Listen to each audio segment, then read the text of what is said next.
Film की शुरुआत में हम एक सुनसान जगह पर टीवी चलता हुआ देखते हैं, जहां एक टीवी होस्ट एक लड़की का इंटरव्यू ले रही होती है। ये लड़की हाल ही में होने वाले एक मैसेकर यानी एक कत्ले आम में जिंदा बच गई थी। दरअसल कुछ वक्त पहले ही एक कत्ले आम शुरू हो गया था, जिसमें बहुत सारे लोग मारे गए थे। सबको मारने वाला एक जोकर था, एक पागल जोकर, जो किसी को भी बगैर किसी वजह के मार दिया करता था। आम तरीके से नहीं, बल्कि काफी बुरी तरह। इस जोकर का नाम था आर्ट दी क्लाउन, जिसे हम आर्ट कहेंगे। अब ये लड़की बच तो गई थी, मगर आर्ट ने इसकी शक्ल का बुरा हाल कर दिया था। उसके चेहरे का हुलिया ही बिगाड़ के रख दिया था। अब जो टीवी हम देख रहे थे, जिसमें ये इंटरव्यू चल रहा था, ये आर्ट का था। क्योंकि वो भी ये सब देख रहा था, तो वो ठोकर मार कर टीवी को तोड़ देता है। जिसके बाद वो दोबारा से लोगों को मारने के लिए तैयार हो जाता है, जिसके लिए पहले वो अपना जोकर वाला मेकअप करता है और बाद में अपने खतरनाक हथियार उठाता है।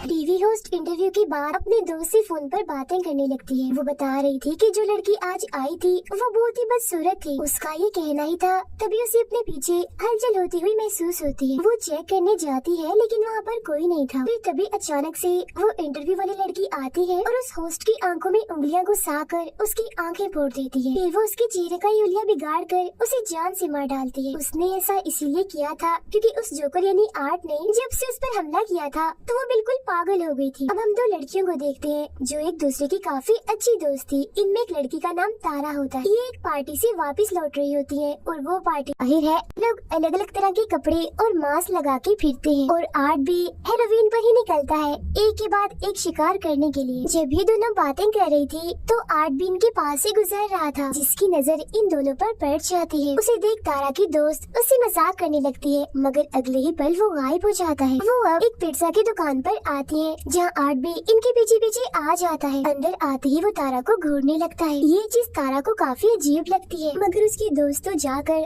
आर्ट के साथ तस्वीरें बनाने लगती। अब ये चीज भी उसे बिल्कुल पसंद नहीं आती। आर्ट एक मशीन से अंगूठी निकाल कर तारा को पहना देता है, जिससे तारा को तो बहुत गुस्सा आता है, लेकिन उसकी दोस्त को तो ये चीज भी काफी अच्छी लगती। अब वो वॉशरूम में जाकर उल्टी सीधी हरकतें करने लगता है, जिससे तंग आकर दुकान का मालिक उसे यहाँ से निकाल देता है। कुछ देर बाद वो दोनों भी वहाँ से निकल कर अपने घर जाने लगे, मगर देखते हैं कि गाड़ी का टायर तो पंचर है। अब तारा फौरन अपनी बहन, जिसका नाम विक्टोरिया था, उसे कॉल करके यहाँ बुला लेती है मदद के लिए। फिर वो अपनी दोस्त को कहती है कि मुझे वो जोकर ठीक नहीं लग रहा था, और क्या पता टायर उसी ने पंचर किया हो, क्योंकि उसने हमारी गाड़ी देख ली थी। उधर आर्ट ने दुकान के मालिक को काफी बुरी तरह मार कर उसके चेहरे पर आग लगा दी होती है, जिसके बाद वो दूसरे वर्कर को भी पकड़ कर उस पर भी हमला कर देता है। वो उसे भी मार कर उसके चेहरे की जिल्दी निकाल देता है। उधर तारा को वॉशरूम जाना था, मगर यहाँ आसपास कोई वॉशरूम नहीं था। तब उसकी नजर सामने एक बिल्डिंग पर पड़ती है, जहाँ से गार्ड बाहर आता है। तारा उसके पास जाकर यहाँ का वॉशरूम इस्तेमाल करने की इजाजत मांगती है, मगर वो इनकार कर देता है कि मैं यहाँ काम करता हूँ, तो मेरी नौकरी खतरे में पड़ सकती है। जिस पर तारा कहती है कि इतनी रात हो गई है, किसी को क्या पता चलेगा कि आपका वॉशरूम इस्तेमाल हुआ है। अब थोड़ा और कहने पर वो मान जाता है और उसे अंदर ले आता है। वो उसे वॉशरूम के बाहर छोड़कर चला जाता है। गाड़ी में बैठी तारा की दोस्त को खबरों से पता चलता है कि पिज्जा शॉप की मालिक और एक वर्कर की मौत हो गई है, और उन्हें मारने वाला एक जोकर जैसा दिखने वाला आदमी है, जिसने अपने हाथ में एक बैग भी पकड़ा हुआ था। अब ये जानकर वो समझ जाती है कि ये काम उसी जोकर आर्ट का है। तभी गाड़ी में तारा आकर बैठ जाती है, और जब वो सबके बारे में उसे बताने के लिए तारा की तरफ देखती है, तो पता चलता है कि तारा नहीं बल्कि आर्ट है। तारा जब गाड़ी की तरफ वापस आ रही थी, तो उसे एक बच्चे की रोने की आवाज आती है। वो चेक करने जाती है, मगर वहाँ कोई भी नहीं था। तभी अचानक से पीछे एक औरत आ जाती है, जिसे अचानक देखकर तारा घबरा जाती है। औरत ने हाथ में एक गुड़िया पकड़ी हुई थी, जिसे वो अपनी बेटी कह रही थी। दरअसल इसका ज़हनी तवाज़ुन ठीक नहीं था, ये पागल थी। अब तारा उसी बातों में उलझाकर आगे बढ़ती है, जहाँ एक बार फिर उसका सामना होता है आर्ट दी क्लाउन से, जिसके हाथों पर खून लगा हुआ था और वो एकदम शांत खड़ा था। मगर फिर अगले ही पल वो तारा को डरा देता है, तो वो यहाँ से भाग जाती है। भागते भागते वो एक गाड़ी के पीछे आकर छुप जाती है। आर्ट भी उसे ढूंढने के लिए यहाँ आता है, मगर जब वो नहीं मिलती तो वो चला जाता है। तारा को लगता है कि अब सब ठीक है, तो वो यहाँ से निकलने लगती है, मगर तभी पीछे से आर्ट उस पर हमला कर देता है और अपने औजार से उस पर कई बार वार करता है। फिर वो उसका गला घोटकर उसे मारने ही वाला था, मगर तभी तारा के हाथ एक नोकदार चीज लग जाती है, जिससे वो आर्ट पर हमला करके यहाँ से भाग जाती है। अब यहाँ का दरवाजा बंद था, जिसे वो नहीं खोल पाती, इसीलिए वो इधर ही छुप जाती है। तब आर्ट भी यहाँ आता है, तो वो कोई चीज फेंक कर उसके उसका ध्यान भटकाती है और दूसरी तरफ भेज देती है। अब वो दोबारा से निकलने की कोशिश करती है तो देखती है कि आर्ट ने तो यहाँ का मेन दरवाजा भी बंद कर दिया है। वो सीढ़ियों के जरिए ऊपर आती है तो सामने एक जगह पर वो गार्ड को खड़ा हुआ पाती है। वो उसे काफी आवाजें लगाती है मगर वो नहीं सुनता क्योंकि उस वक्त वो गाने सुनने में मगन होता है।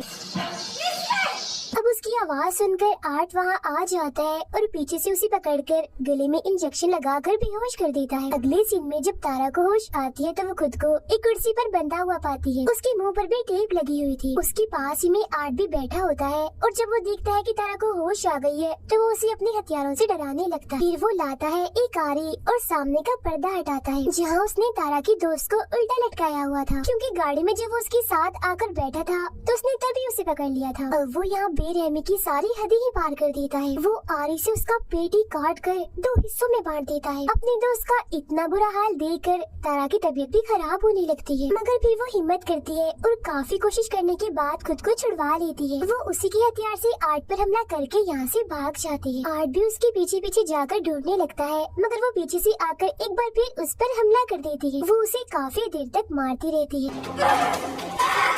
अब जब गेम उल्टी पड़ रही थी यानी तारा उस पर भारी पड़ रही थी तो वो यहाँ पर बेईमानी करता है। वो हाथों से नहीं लड़ता, वो करता है गन का इस्तेमाल। वो गोली पहले उसकी टांग पर मारता है और बाद में उसके चेहरे पर, जिससे वो काफी जख्मी और अधमरी हो गई थी। अब गन में गोलियां खत्म हो गई थी, इसलिए जब वो गोलियां लेने जाता है तो यहाँ उसे तारा का मोबाइल मिलता है जिस पर तारा की बहन विक्टोरिया का मैसेज आया होता है कि मैं बिल्डिंग के बाहर आ गई हूँ। तब आर्ट तारा बन के मैसेज करता है और पीछे के दरवाजे से अंदर आने का कहता है। ऐसा करने के बाद वो तारा की दोस्त की लाश के साथ तस्वीर बनाता है और लाश की हालत का हम बड़ा ही बुरा हाल देखते हैं, पूरी चिरी हुई 2 हिस्सों में बटी हुई। अब वो जाता है तारा के पास और उस पर भी अंधाधुंध गोलियां चलाकर उसे मार डालता है। वो पागल औरत भी यहीं खड़ी हुई थी और उसे ऐसा करता हुआ देख रही थी। ये सब देखकर वो जाती है गार्ड के पास और उसे सारी सूरत-ए-हाल समझाने की कोशिश करती है, मगर वो उसकी बातों को यकीन नहीं करता। फिर वो नीचे जाकर किसी को फोन करने लगता है, मगर तभी यहाँ आर्ट आकर हथौड़ी से उस पर हमला कर देता है। पागल औरत देखती है कि उसका बच्चा जो वो गुड़िया थी वो गायब है, मगर अगले ही पल उसे आर्ट दिखता है जिसके हाथ में वो अपने बच्चे को देखती है। वो उसके पास जाकर पूछती है, क्या तुम्हें जरा भी इंसानियत नहीं है, जरा भी ममता नहीं है, तुम्हें बच्चों पर भी रहम नहीं आता? ये कहकर वो आर्ट को अपने साथ लगा लेती है जैसे वो कोई बच्चा हो, और वो भी बिल्कुल ऐसी एक्टिंग करता है जैसे वो सचमुच का बच्चा ही हो।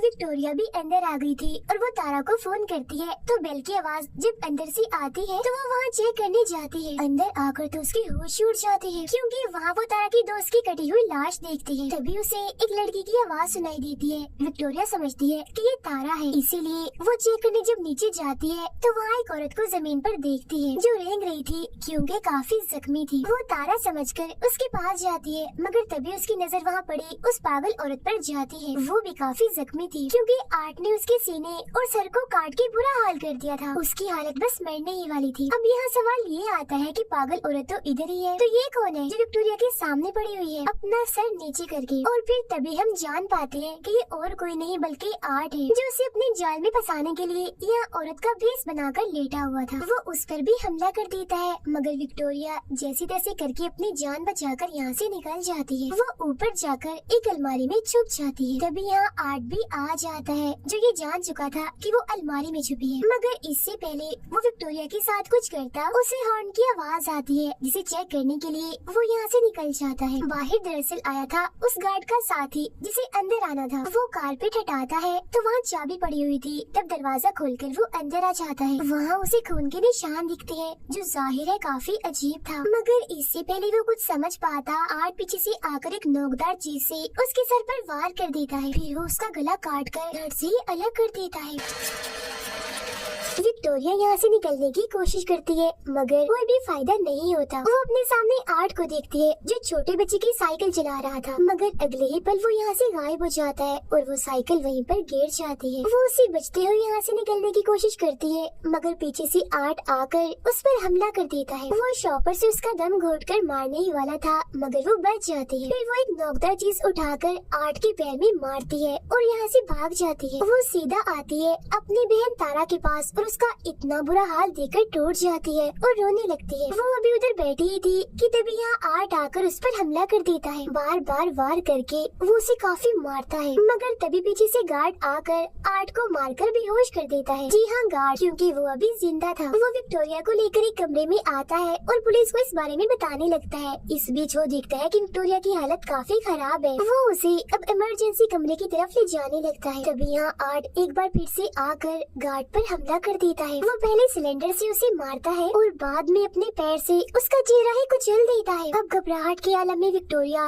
एक लोहे के पाइप से ताला तोड़ने की कोशिश करती है जो आर्ट ने यहाँ पर लगाए थे। ताला टूट तो जाता है मगर इसका कोई फायदा नहीं था, क्योंकि आर्ट उसके काफी करीब आ गया था और फौरन ही उसे पकड़कर मारने लगता है। मगर तभी विक्टोरिया उसकी आंख में एक चीज घुसाकर यहाँ से भाग जाती है। वो भागकर एक गैराज में आती है मगर आर्ट इधर भी पहुँच जाता है, लेकिन क्योंकि यहाँ ताला लगा हुआ था इसीलिए वो अंदर नहीं आ पाता।